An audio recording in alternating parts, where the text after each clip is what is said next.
Seja muito bem-vindo nesta aula. Hoje nós vamos fazer o procedimento de comissionamento do inversor de frequência SK500Z. Lembrando que eu tenho aqui em mãos é o inversor de frequência SK530E, tá bom? Da família da Nord Drive System, o inversor Nordac. Na aula passada eu fiz uma introdução sobre esse inversor, falando sobre a navegação dele, como você conhecer os grupos de parâmetros e também entender os passos primordiais aí para a parametrização desse KI aqui. Tá bom? E nessa aula nós vamos executar esse procedimento. Então é muito importante que, se você não assistiu a aula passada, vá na aula passada e assista ela. Lembrando que sempre que você tiver dúvida, coloque suas dúvidas aqui nos comentários, tá? Que eu vou ler e vou responder as suas dúvidas pessoalmente. Beleza? Então, bora pro vídeo. É o seguinte, galera. Eu vou mostrar aqui, compartilhando a tela com você. Você vai ver que tem uma... Aqui no manual do equipamento, né, no manual em português, já tem um breve resumo sobre os grupos. Então, vou passar novamente isso aqui para você poder ficar atento, principalmente, à questão de parametrização. Então, vamos lá. Ó, o grupo P0 é indicações operacionais. Serve para que a seleção da unidade física no valor indicado. Ok? Em grupo P1, parâmetros básicos, contém ajuste básico do inversor de frequência, por exemplo, comportamento ao ligar, desligar, juntamente com os dados do motor são suficientes para aplicação padrão. Tá? Então, essa aqui é a função principal desses grupos. Os dados do motor é o grupo 2, ok? Grupo 3, parâmetros de controle, então a partir do SK500Z, tá bom?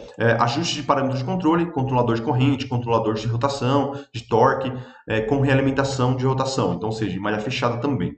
O grupo 4 são terminais de comando, configuração das entradas e saídas analógicas, definição das funções de entradas e saídas dos relés, bem como parâmetros de controladores PID, tá bom? O grupo 5 são parâmetros adicionais, são funções que tratam, por exemplo, de interface, de frequência, de pulso ou reconhecimento de falhas. Tá? O grupo 6, que é a partir do SK535, tá? Função de posicionamento, ok? E tem mais detalhes aqui num documento que é BU 0510. O grupo 7 são informações, então para indicações dos atuais valores operacionais, mensagens de falhas antigas, mensagem de condição ou versão de hardware, de software, tá? E também é o seguinte, tem a questão dos parâmetros de Away. O que são parâmetros de Away? Por exemplo, tem alguns parâmetros aqui que eles têm vários subparâmetros dentro desses mesmos parâmetros. Então, são parâmetros de Away, ok? Então, eu vou mostrar aqui, nós vamos chegar nesse parâmetro, mas digamos que seja esse parâmetro aqui, P523. Não é o caso, tá? Mas parâmetros semelhantes a esse vai ter P523, 1, que é a posição 1, é o primeiro parâmetro desse, é um subparâmetro desse parâmetro, tem o 2, tem o 3, e cada um desses contém as possibilidades de valores, ok? Então, alguns parâmetros também são programáveis ou legíveis em vários níveis de Aways. Após a seleção dos parâmetros, também deverá ser selecionado um nível de Away. Beleza? Nós vamos chegar lá e você vai entender exatamente como funciona, ok? Então, vamos fazer a nossa primeira parametrização no inversor de frequência. Lembrando que na aula passada nós fizemos um reset de fábrica, nós vamos fazer aqui novamente, tá? E eu quero ressaltar os passos importantes para fazer o comissionamento, ok? Então, vamos lá. Quando você for fazer o comissionamento do seu inversor de frequência, você vai seguir alguns passos importantes. O primeiro passo é verificar o fechamento do motor para ver se está na tensão correta, tá bom? Então verifique o fechamento do motor para ver se está no fechamento correto. O segundo passo é conectar a alimentação do seu inversor de frequência à rede, ok? Então você vai fazer a conexão do inversor de frequência. Neste caso, estou utilizando uma fase neutro, dessa forma que vai aparecer na tela para vocês. Ele possui L1, L2, L3, sendo que eu estou alimentando L1 e L2 e fazendo um jump aqui por 1 e 2. Nesse caso aqui é um relé para controlar o freio do motor, tá bom? Então, eu estou utilizando uma fase e um neutro. Poderia utilizar 3 fases aqui e também é importante você utilizar o aterramento. O primeiro passo é alimentar o seu inversor de frequência e carregar os parâmetros de fábrica. Bora fazer isso? Então, beleza. No seu inversor de frequência, você vai entrar no parâmetro P5,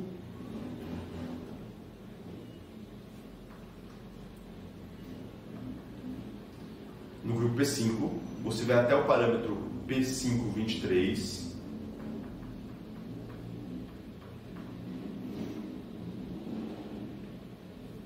Entrando no parâmetro P523, você vai colocar o valor 1.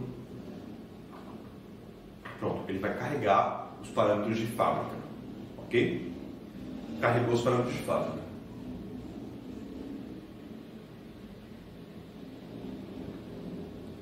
Bom, agora vamos para o nosso quarto passo, que é carregar os dados do motor no inversor de frequência. Bora lá? Bom, eu estou utilizando esse motor aí que você vai ver a plaqueta agora. Nós vamos pegar os dados desse motor e nós vamos colocar nos parâmetros adequados do inversor de frequência. Lembrando que, como esse é um motor Nord, nós podemos carregar as informações diretamente através do parâmetro P200, informando para o inversor qual é o motor que nós estamos utilizando, ok? Então vamos lá. Esse motor aqui é um motor de 0,37 kW, 220 volts. Então, nós vamos entrar no parâmetro P200.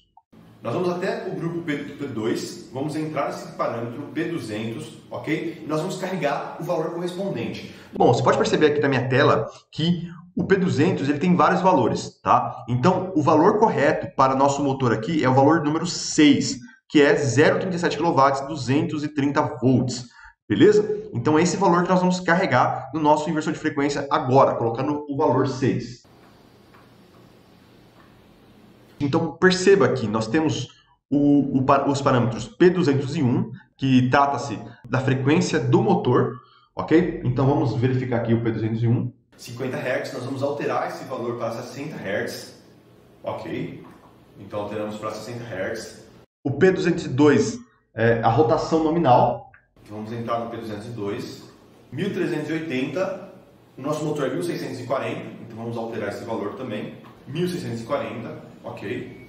Vamos agora no parâmetro P203, que é o valor da corrente nominal. O nosso motor, a corrente nominal dele em 220 volts é de 1,66 amperes. Então vamos colocar aqui 1,6. Depois disso nós vamos para o parâmetro P204, que é a tensão de alimentação. Vamos entrar nele, já está 230 volts, ok, vamos deixar esse valor. O P205 é a potência nominal do nosso motor em quilowatts. Então vamos colocar aqui o valor 0,37, na verdade já está alimentado com 0,37. Agora o P206, ele é o cosseno φ. O cosseno φ desse motor é 0,81. Então vamos aumentar, colocar aqui 0,81. O próximo parâmetro é o P207, que é o tipo de fechamento. Então, o tipo de fechamento é a ligação do motor, se é estrela ou se é triângulo. O nosso motor está fechado em triângulo, ok? Então, nós já colocamos o valor já está em 1, beleza? Nosso motor 220 volts está fechado em triângulo, tá bom? Bom, feito essa parametrização, perceba que o parâmetro P208, ele é o valor da resistência do estator. Vamos entrar aqui, ó, verificar que o valor está 23,80, tá? Esse valor nós não temos acesso aqui em função da plaqueta do motor. O que nós vamos fazer? Nós vamos fazer uma leitura utilizando o próprio inversor de frequência para identificar isso automaticamente. E como nós vamos fazer isso? Através do parâmetro P220. Então vamos entrar no P220. Se a gente abrir o manual aqui no P220, ele fala aqui, para colocar o valor em 1. Para determinar a resistência do estator automaticamente, é necessário habilitar o P220 em 1 e seguir em confirmar o Enter, ok? Então vamos fazer o seguinte, colocamos o valor em 1 aqui, vamos entrar aqui no parâmetro P220, colocar o valor em 1 e dar Enter. Bom, perceberam que houve até um ruído, né? Esse ruído aqui foi a magnetização do motor em função do inversor de frequência para poder fazer a leitura do estator, ok? Se nós voltarmos agora para o valor do parâmetro P208, que corresponde ao valor da resistência do estator, vamos perceber que provavelmente pode ser que esteja diferente. Olha lá, 20,90, tá? Então está com o valor diferente em função do que estava anteriormente. Então, beleza, nosso inversor ele já fez a identificação do motor, ok? Então o inversor de frequência está programado, preparado para esse motor. Agora nós precisamos da sequência na parametrização em função do modo de controle.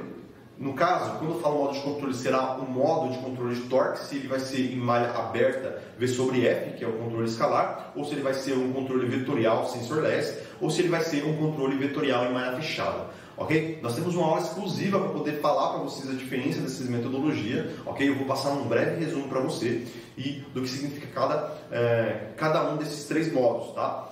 Ó, abrindo aqui o manual, esse manual em inglês que está mais completo, nós podemos perceber que o modo de operação, o P300, possui três modos, ok? Então, o valor em 0, né, o P300 em 0, significa que ele vai operar no modo VFC, que é o modo Open Looping Mode, ok? Esse modo VFC significa Voltage Flux Control Mode. Significa isso que se trata de um modo de controle de fluxo de tensão, ok? Esse fluxo de tensão ele é um controle mais simples em relação a um controle de fluxo de corrente, ok? Ele também é conhecido como ISD Control.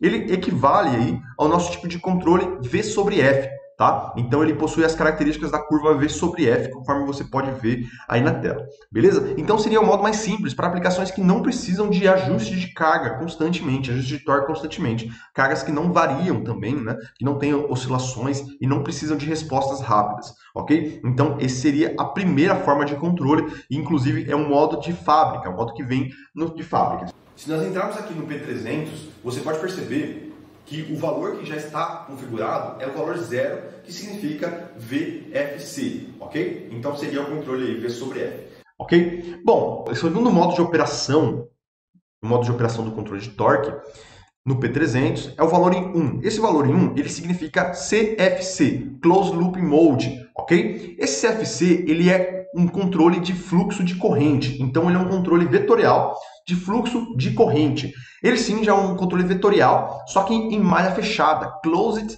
Loop, ok? Então é um modo em malha fechada, ele é utilizado para ter alta performance, ok? Para você fazer aplicações de alta performance aí com um tempo muito pequeno aí de resposta, tá? A correção de falhas. Então, ele precisa, geralmente, onde você precisa de dinâmica e precisão. Ele também pode ser operado aí para motores de imã permanente, ok? Então, é interessante aqui, nós temos uma aula exclusiva só para falar desse modo aqui de controle, pode ficar tranquilo, mas aqui eu quero explanar rapidamente para você entender as diferenças desse modo de controle, ok? Então, esse modo aqui deve ser utilizado quando você quer trabalhar num controle de servo, ok? Na função do modo servo, tá? Então ele vai trazer toda a performance de servo, dinâmica, alta correção, alto torque, como um servo executa, ok? E o terceiro modo, que é o P300 em 2, ele é o próprio modo CFC em Open Looping, ok? Então ele se trata em malha aberta. Esse terceiro modo aqui em Open Looping é um controle vetorial sensorless, tá? Então ele também é para aplicações que precisam de alta correção, só que não necessita de um tempo de resposta tão alto quanto o malha fechado, o controle em malha fechada. Ele não pode, não dá para trabalhar no modo servo com esse modo aqui, tá? Porque nós estamos trabalhando em malha aberta sem a realimentação do encoder. Então, voltando aqui, para esse caso, nós vamos utilizar o P300 em 0 mesmo, que é o controle V sobre F, apenas para poder mostrar para você, que também atende aí boa parte das aplicações, como bomba, ventiladores, alguns tipos de esteiras, tá bom? Agora, quando se trata de mais alta performance, de alta correção de carga, ou você tem uma carga que costuma oscilar e variar bastante, aí você tem que partir ou para o modo vetorial sensorless, que é sem encoder, ou em malha fechada para ter alta resposta de torque, beleza? Então, como já está configurado, o próximo passo agora é configurar o modo de controle, que é o liga-desliga do inversor de frequência. Bora lá? Bom, para fazer o liga-desliga, você pode operar tanto pelo painel do inversor de frequência quanto pela entrada digital a princípio, tá? Através da rede você também pode operar, e você vai ter aulas aqui, e tem aulas aqui na plataforma em que nós utilizamos o controle via Profinet, tá bom? Nós utilizamos através dessa placa aqui, Profinet, para fazer o controle do inversor de frequência.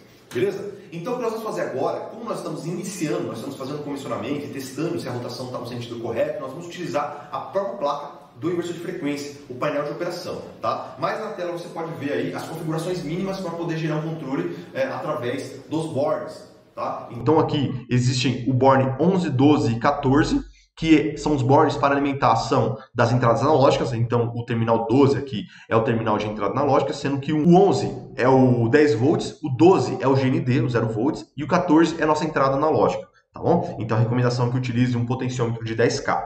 Ok? E para a entrada digital, nós temos aí o terminal 21 e o terminal 42, sendo que o terminal 42 ele é a fonte de alimentação, ok? E o terminal 21 é a nossa primeira entrada digital. Beleza? Então vamos testar aqui. Bom, nós vamos voltar para a tela inicial aqui, ok? Então, para o padrão de fábrica, ele já vem configurado para o liga e desliga via painel, ou também via entrada digital, tá? Então, o controle, a seleção do controle de liga e desliga, ele permite o acionamento tanto pelo painel quanto pela entrada digital, tá? Comando local, comando remoto pode ser feito em função da solicitação, beleza? Então vamos lá, se eu apertar o botão verde aqui, o motor já vai partir, ok? Só que nós precisamos colocar um valor de frequência. Então conforme nós aumentamos o valor de frequência pela seta aqui, pode perceber que o motor aumenta a rotação, ok?